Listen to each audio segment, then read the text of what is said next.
Good morning and welcome to the Monday Call, brought to you by NZ Funds. I'm Stephan Clark, Chief Client Officer. At the start of the year, market commentators expected the United States share market to rise by 4% on average, and the most optimistic were looking for a 13% increase. Halfway through the year, the actual number stands at 14.5%, so the most optimistic forecasts have already been met. On the flip side, shares in New Zealand continue to be lacklustre, as the benchmark NZSE 50 gross index is down about 0.5% for the first half of the year. This morning, Mark Brooks, Chief Investment Officer at NZ Funds, is here to discuss the outlook for the remainder of 2024 and how NZ Funds' portfolios are positioned for a second half of the year that will no doubt not be short of market-moving events. We will cover what the United States presidential election in November is likely to mean for NZ Funds investors, the prospect that interest rate cuts will be seen in New Zealand before the end of the year, and why we think the bad news is well and truly now priced into New Zealand shares, among other interesting topics. Welcome, Mark. It is a delight to have you here. Good morning. Again. There's a fair bit there. There is a fair bit there, and it wasn't that long ago that you were here, I think 6 weeks or so, and yet a lot has changed, including overnight. So I might start by just passing the ball over, and we'll break the call into sort of three sections. I thought we would talk about what's happened, and then we'll talk about where we think everything's going from here and how and the basis for that, and then we'll move on to how the portfolios are positioned, so our clients have an understanding about why we've set it up the way we have and what that will mean for them. So let's kick it off. Take me through what's happened over the last few weeks.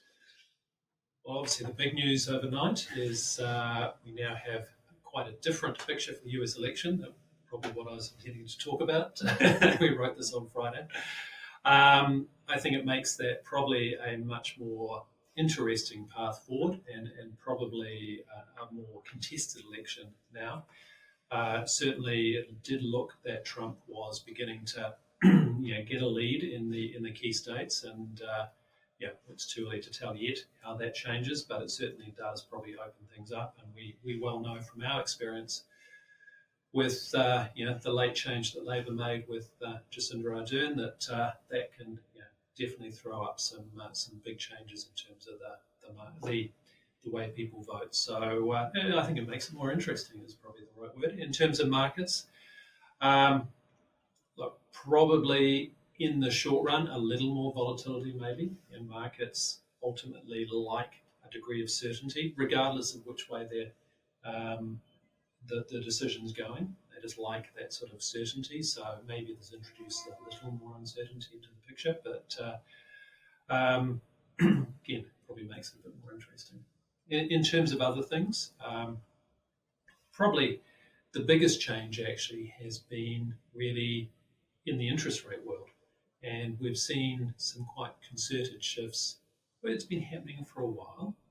We have seen the interest rate cycle or cycle of cuts begin to come. Central Bank of Canada cut rates. There's potential they actually cut rates for a second time in the next little bit. We've seen the ECB, Central Bank of Europe, cut rates once. We've seen Scandinavian countries cut rates. So from that point, that pattern has started, and you've definitely seen in the last, certainly in the last month or so, since the end of June, that we've seen that shift where both New Zealand and the United States, is becoming a much more realistic outcome of interest rate cuts, and that's starting to have flow-on effects in terms of the mix, probably the mix of shares that are performing, the mix of assets that are performing. Okay, we'll explore that in a little bit and what you mean by mix.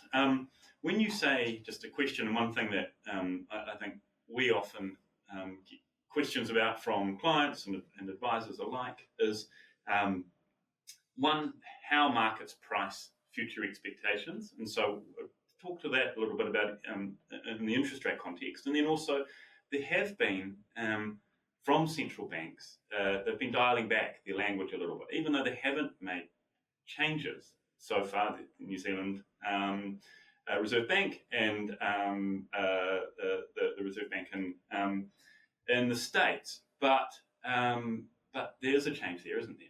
Yeah, and I think in terms of that pricing behaviour, really think about, and probably maybe the best example would be something like the local property market after COVID.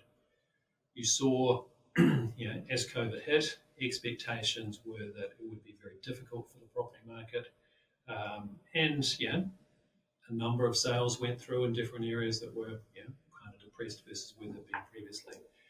But when you get to the point where you got to the point where interest rates were cut massively, and people sort of started to build in that expectation that actually it was going to be much cheaper to fund a house, all of a sudden you had a very big change in price and very fast. And really that's about people saying, well, where are my expectations about what's coming, and what has changed? What is changing that expectations? And if if those expectations are in balance, if they're not really changing, then the market price won't change.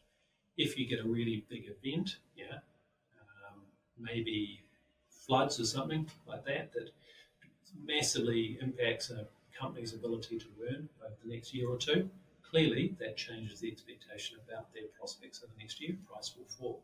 So in that sense, economic activity, and it's probably economic activity and individual company activity is the key. Interest rates, probably to be fair, are a secondary level, and I think it's one thing that internationally has been worth remembering, and we should remember here, is that interest rates in and of themselves don't necessarily or aren't necessarily a hindrance or a help for shares. In the last year, the US interest rates, or the Federal Reserve interest rates, haven't changed, but the share market's up a lot. So clearly shares don't need interest rate cuts to do well, but it can be very helpful. And I think generally, we've had a view that globally we're seeing sort of a return to normality. You've seen that continued roll-off of those, the pandemic excesses and challenges, getting back to a more normal world. In the case of the US, I think the forecast for real GDP this year is round about sort of 2.5%. That's a very normal number. If their inflation's running at 2.5%, then that's a nominal 5%. That's a nice number for the economy growing at, and one that shares do well at from that point. So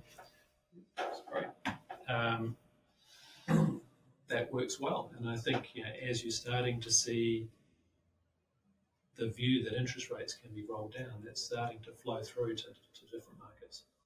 Okay, so it really turns on what's baked into the price. Yeah.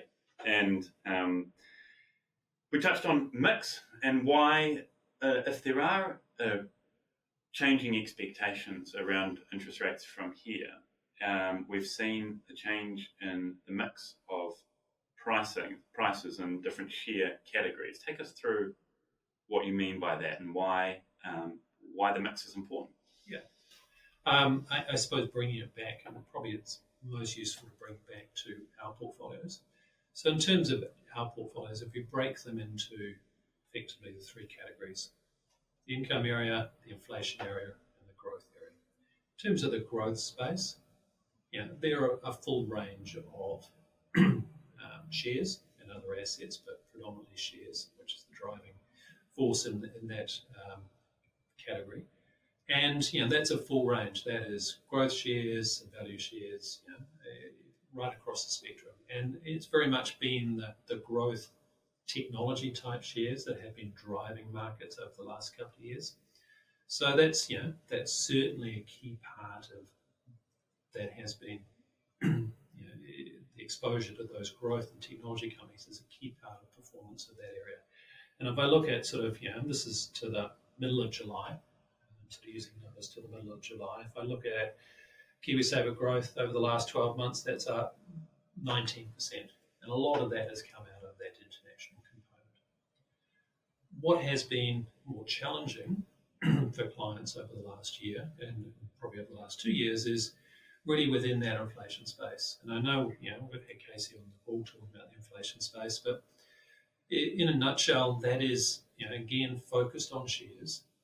Why? Because, ultimately shares are a nominal asset, and over time, we would expect shares, have an inbuilt way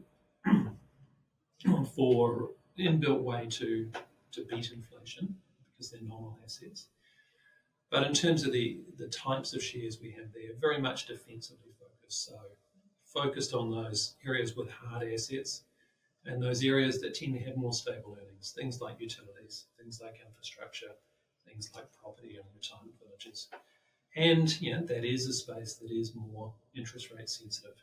And, again, it's quite, the mix we have there is 50-50 New Zealand international.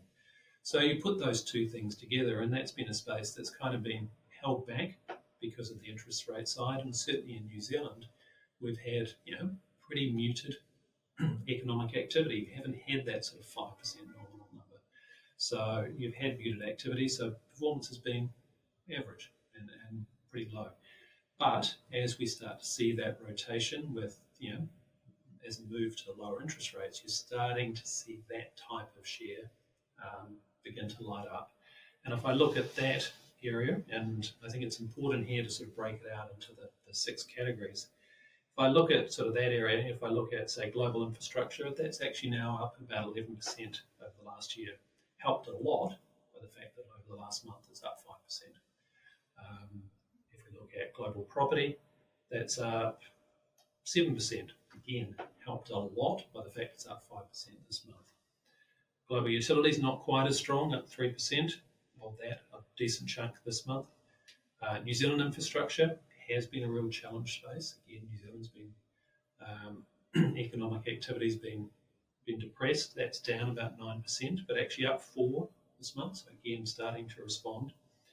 And very similar pattern for property and retirement villages, down 9% over the last 12 months, but up 4.3% over the last month.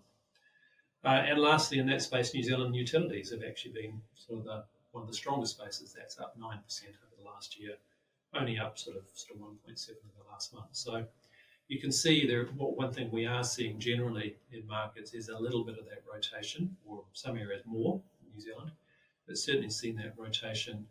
Maybe not away from the tech names, but certainly the tech names probably in the last 3 weeks have started to at least move sideways, and some of the heat's come out of that, and there's been a shift back to some of these sort of real asset type sectors that do have an exposure and benefit from interest rate moves. So from an investor's perspective, when you say rotation, it's people selling, say, technology shares or higher growth shares, and then investing them in other shares that are more industrial or infrastructure or hard type assets, as you mentioned, or moving out of cash into those sorts of hard type assets.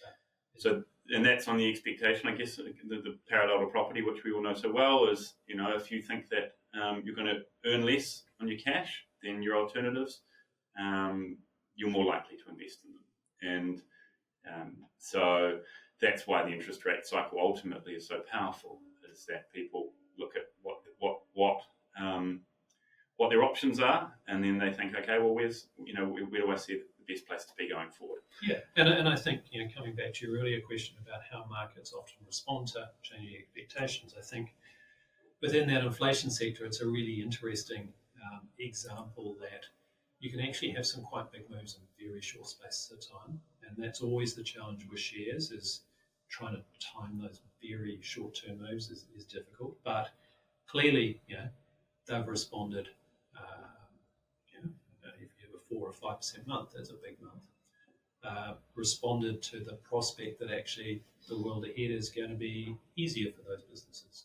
And I think it's also, maybe this is jumping the gun, but one thing we're very conscious in our process is to try and think of what is priced into markets, because it is human nature to be, and is certainly because of the expectations base for pricing, the fact that markets are based on what people expect to be coming, not what's past, is that markets by definition can be quite bipolar. They can get very depressed and then get overexcited. And we saw it certainly in the US in late 22, where there was almost sort of a universal expectation that the US was about to go into recession, that in a way the world was ending. And actually that's when all the bad news was priced into the market. And actually since then US shares have gone high because the economy has actually been better than people expected. Locally, I think you've got quite a bit of that going on now. And you've seen that as we've seen the Reserve Bank start to step back a little bit from their particularly aggressive standpoint or hawkish standpoint that they wanted interest rates to stay high for a long period of time. You've started to see that hint that actually there's a lot of, everybody knows the economy is weak. It's been weak for a long time. Really, that is potentially priced in. And if I look sort of through, the last month to date, where is some of the the strongest performances? It's actually in those businesses, and typically, I would argue that this is sort of the businesses that are down the most, especially if they're high quality businesses.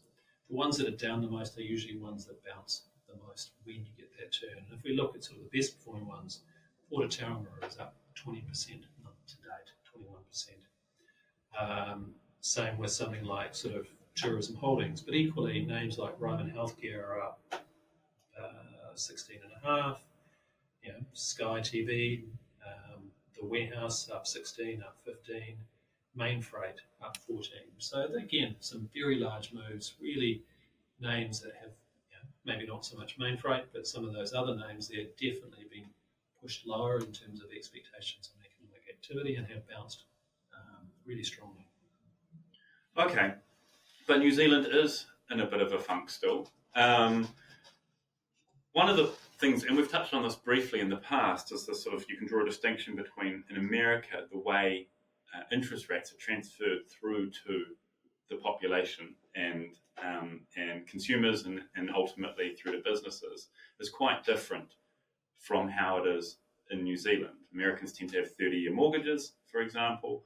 New Zealanders tend to have, I think 70% of them are either floating or less than 1 year, or even higher perhaps. And so the reserve banks, be it the Fed or New Zealand NZRB, have different mechanisms for passing it on, and so they respond a little bit differently. Can you take us through how you think the next steps will be if and when the RB in New Zealand does say, hey, we've knocked inflation on its head and it's time to start bringing it down? Yeah.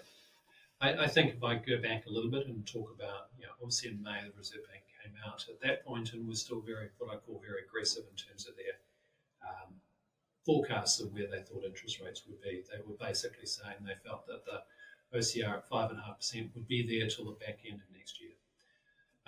Interesting enough, market pricing in terms of wholesale expectations really didn't buy into that at the time, and you saw short-term wholesale rates move up a little bit on the back of that, but actually really didn't change a lot. Since that time, we've had continued sort of, I suppose, negative signals out of the economy, in particular some of the surveys. So you have the PMI and the PSI, so the manufacturing survey of manufacturing activity, and the services survey of services activity. And both of those are really very depressed at sort of GFC levels, or even in some cases below in some of those areas. So you've sort of seen, I suppose, continued weakening in confidence. But interestingly, we saw, and sort of similar in the US, we've seen some positive news actually in terms of the inflation front, as we had CPI come in lower than expected. And I'll come back to that in a second as to what's really important, or what we think is important about that. But for the first time, on the back of that, the Reserve Bank actually sort of said, well, it wasn't a full MPS where they release all of their, every second time around they release all of their expectations and forecasts, etc. But they did make the pretty telling comment that actually they discussed the fact that their tight monetary policy was slowing the economy faster than they previously expected. So in other words, were things feeding through faster than that expected? I think the general comment and expectation from most around is yes, that is the case. People have been telling them that for some time. And the economy seems to be slowing quite quickly. So from that point of view, they, for the first time, really opened up the potential that interest rate cuts would be coming earlier than what they previously said. And I think, one thing we're always very conscious of is the role of the Reserve Bank is, yes, they set interest rates, but it's also, part of that process is about trying to manage expectations and create expectations about what they're going to do at the sort of lows in interest rates. They were definitely saying they were going to keep interest rates at super low levels for at least another year, possibly a bit longer. So they were sort of forecasting their reaction function. That didn't happen at the bottom. Likewise, back in May, they were saying they were going to keep interest rates high for another year. Really, we don't think that's going to happen, and they can and will change their mind based upon what they see. So, coming back to CPI, and I think, again, it's about this process of normalisation.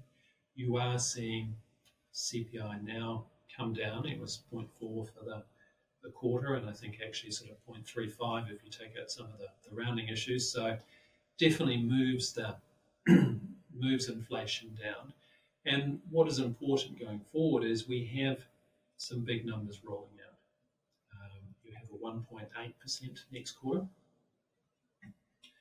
Typically, the September quarter is a bit higher. You've got some government charges coming through, etc. But so what do you mean by rolling out? How can you take us through? Because that's quite an important thing for, I think, listeners to understand is how the numbers are ultimately put together and what that means when you're making decisions. Yeah, that's a good point, something I tend to forget about. But, if you think about your annual number, CPI is measured quarterly. So really that is 4 quarterly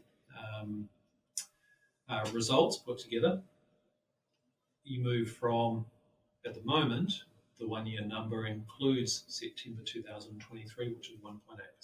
That was the starting point, and it built across that over the... And so that's saying in that quarter, prices rose 1.8% on average, which is a huge number. It's quite a big number.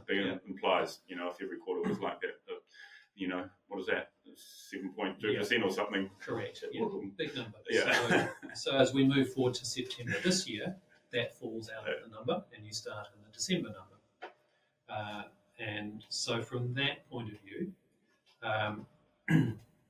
you have a situation where even if inflation ends up being 1% for the quarter, which is quite a lot more than the 0.4 we saw this time, you're going to be back at a CPI of 2.5%.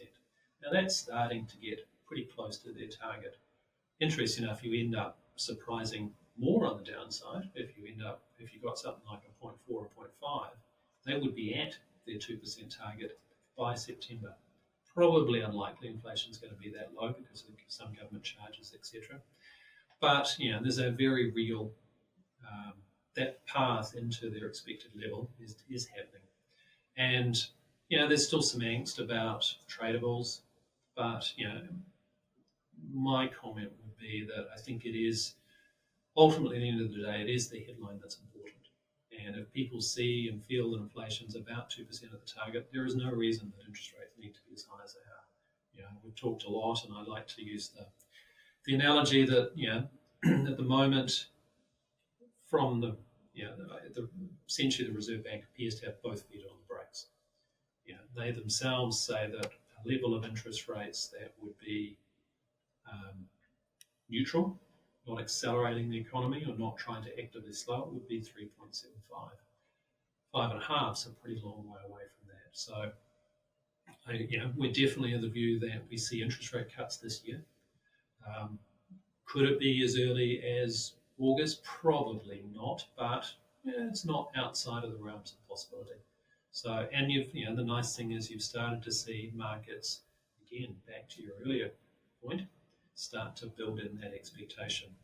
Clearly, share market sectors that benefit from lower interest rates, things like this sort of infrastructure, utilities, property have started to wake up and had quite strong performance.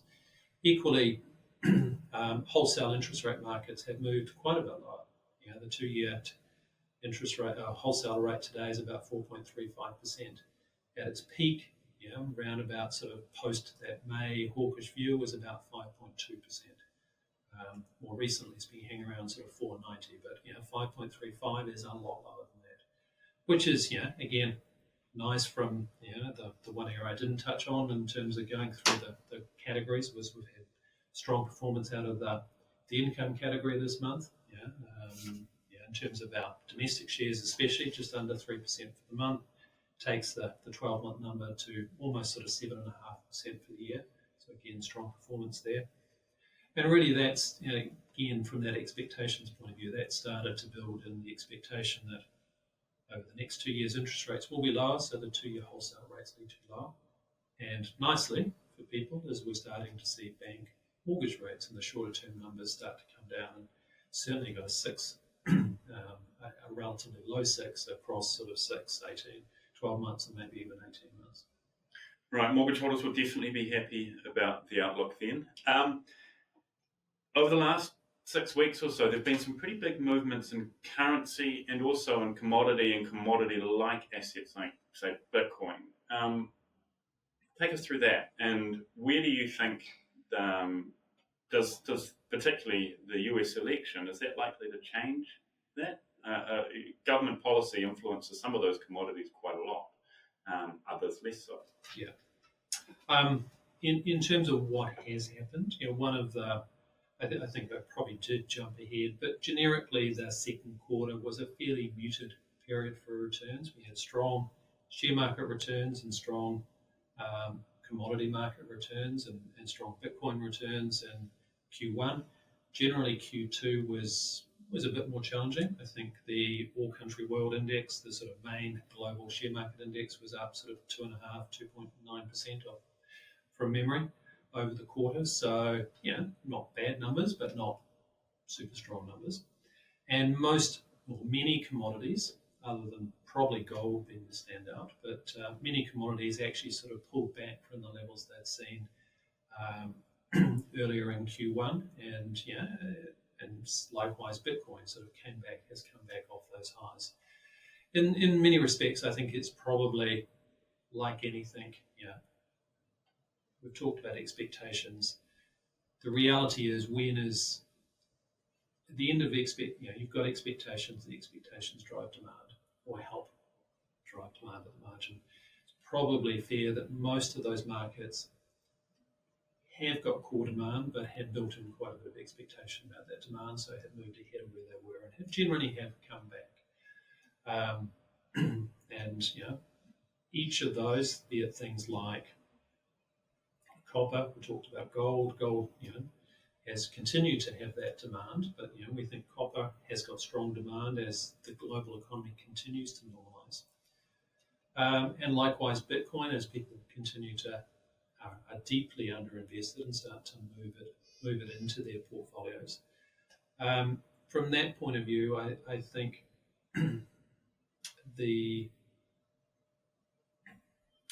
what's the best way to put it? The activity got a little ahead of itself and has been it has just pulled back. The interesting one, and one of the key challenges out of the election, and you sort of touched on currencies, is that one of the things that Trump has talked about is 60% tariffs on China and 10% tariffs on all imports into the US. That is something that he can do in terms of tariffs are an executive order. Doesn't have to go through the Senate or the Congress. So in many respects, other things are much harder for him to, if he gets into power, to push through. 10% tariff, we would view as being negative for global growth. It would actually be probably positive for a lot of domestic US businesses, but actually probably be, you'd lead to, I think, a period of dollar weakness, US dollar weakness, and And that would actually probably be, it would be interesting. Good for some commodities, probably good for gold, things like that.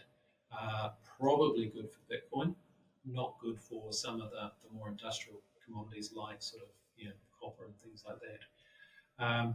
And it leads into, I think one of the other interesting areas over the last couple of months has been, what has the New Zealand dollar been doing? I think we talked last time, we talked 6 weeks ago, we sort of said that we had brought in an explicit currency exposure within the portfolios, typically in the growth area. We're 100% hedged, or we have been historically. In the growth area, we're now broadly 50% hedged, so we have a 25% exposure to the US dollar, and 25% exposure to the Australian dollar. Why have we got those? I suppose ultimately, one, we've had positions that have broadly we've been positioned for a positive market. We have been of the view that markets were likely to be positive this year, and we've been positioned for that. One thing we do want to think about is, at the margin, where's our alternate asset, the one that works, or what types of assets work if our core view doesn't work. And the New Zealand dollar is very much what I'd call a pro-cyclical asset. As if the world's optimistic and broadly global share markets are going higher, the New Zealand dollar tends to do well. And if you think about the reverse of that, during big financial events, COVID, certainly things like 9/11 and the GFC, the New Zealand dollar falls a lot.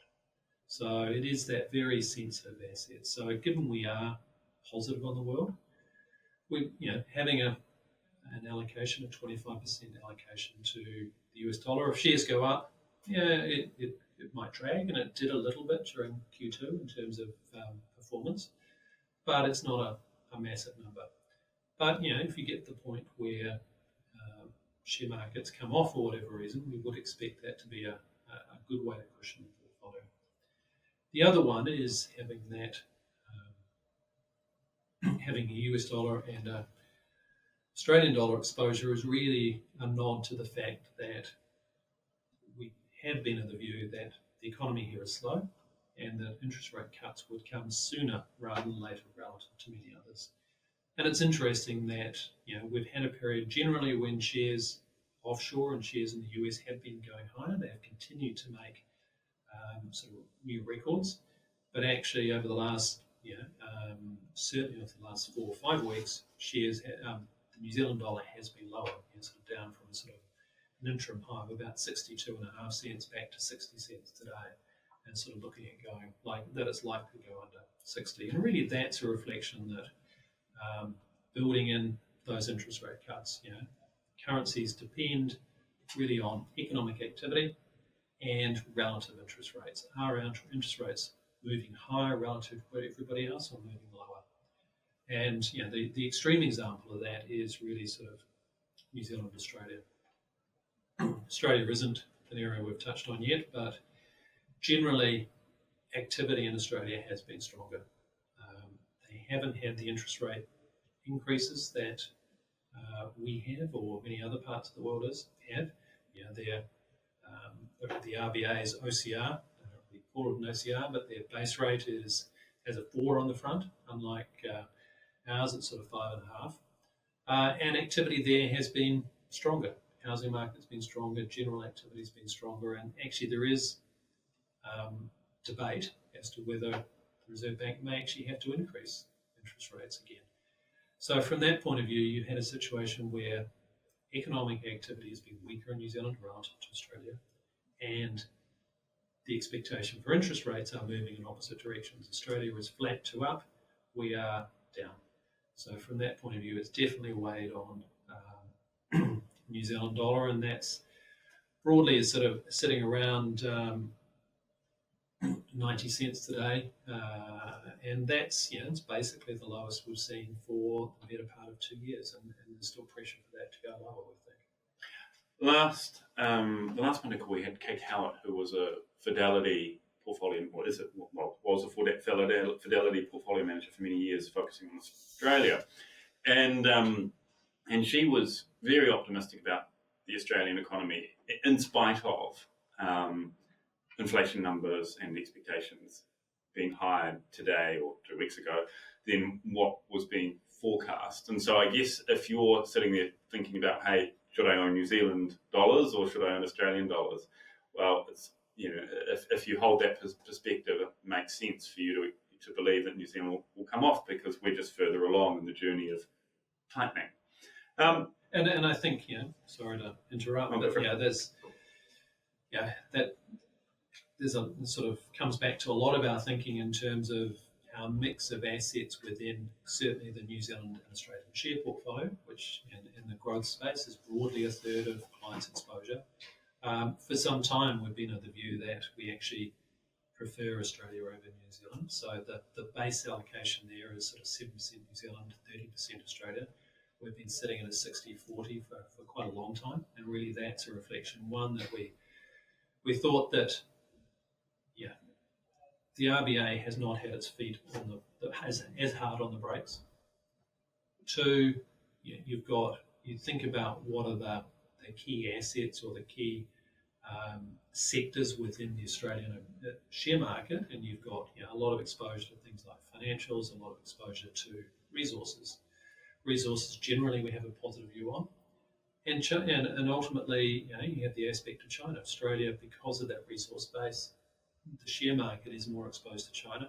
China has been challenging and weak, but again, we'd expect taking longer probably than some expect, but we would expect China to start to grow its way out of its funk ultimately, and Australia's going to be well positioned for that.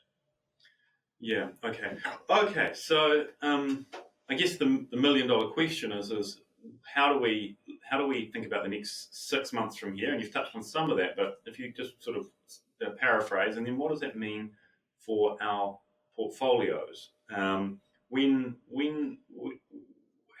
As we're going through the year, how do you adjust and how do you prepare for the next period? Because obviously we invest for the longer time horizons, but we also have to think about what the prices are today and what they're going to be in 6 months, what they're going to be in a year, and so forth. Yeah. I think the best way to think about it is to come back to what you started with in the intro. At the beginning of the year, the expectation amongst what I call professional forecasters, so economists, etc., that are tracked by services such as Bloomberg, on average, they expected the US shares to be up 4%. And it may be a little flippant, but generally the broad expectation, because it's the broad expectation, is already priced into markets. So what we ultimately get is not the outcome is going to be different to what that broad expectation is. And if we sort of, so what are your options? At that point, you've got market could be down a lot, down a little, up a little, which is what people were expecting, or up a lot. And, we've talked again a number of times about sort of the expectations or the history of US elections, and actually they tend to be quite positive years on average, or more positive than, they tend to be more likely to be positive than a normal year. And if you overlay that with the expectation of the market being up 4%, well, history would tell you that the expectation is not going to be what comes out. So put those two together, gave us the sort of view that actually as the global economy normalised, as the US economy normalised, there was potential for it to be up quite robustly this year. And generally that has been the case. I think we're still of that view. We still think you have a global economy which is normalising. The elections create some volatility, but ultimately, are not a negative. People like the certainty that comes with the election being finalised. We saw that in the UK. In the US, the FTSE 100, the UK share market was up in the months leading up to the election.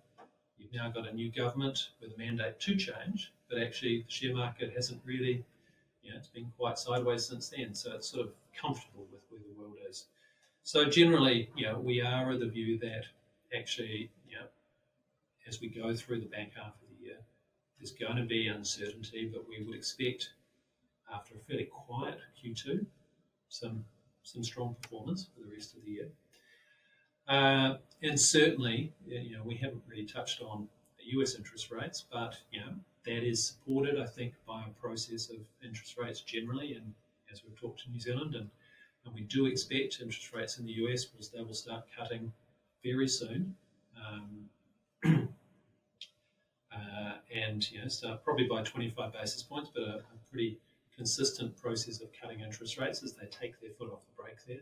We really think that sort of positions well for not only broader markets, positions commodities well, but also some of those interest rate sensitive areas. Again, coming back to something like Bitcoin, one of the challenges for Bitcoin and maybe gold is when interest rates are high, you've got a high opportunity cost of having an asset which doesn't give you a lot of income or any.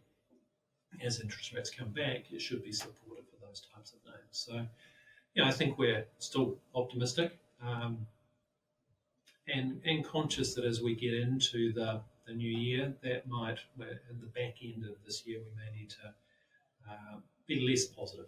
But at the moment, we are positively positioned, still fully invested, and looking forward to, I suppose, global activity continuing to drive demand. Fantastic. And I guess that comes back to, the core of the portfolios is, of course, shares. And over the long run, they're very value accretive and drive returns for investors. You just need to stay the journey, so they say. I also want to commend you, Mark. You have managed to speak for 40 minutes as a portfolio manager and chief investment officer without mentioning AI, which I think in today's world is a large accomplishment. But thank you very much for joining. Want me to make an AI comment? Oh, no, I think I will save that for another day. But there's no shortage of exciting things coming out of it, particularly out of the States in that sector. But for now, I guess you touched on it earlier. Other areas are doing well again, and there's the outlook for them continues to grow positively. I think, in a nutshell, we've seen, hopefully, and we continue to see it as a broadening of activity, both in economic activity, hopefully better activity here because there's a lot of bad news priced in, and we should see that rather than being focused on things like AI, start to see other sectors and other markets do better as a result. Brilliant. Thank you, everyone, for listening. Look forward to speaking with you on the next Monday call.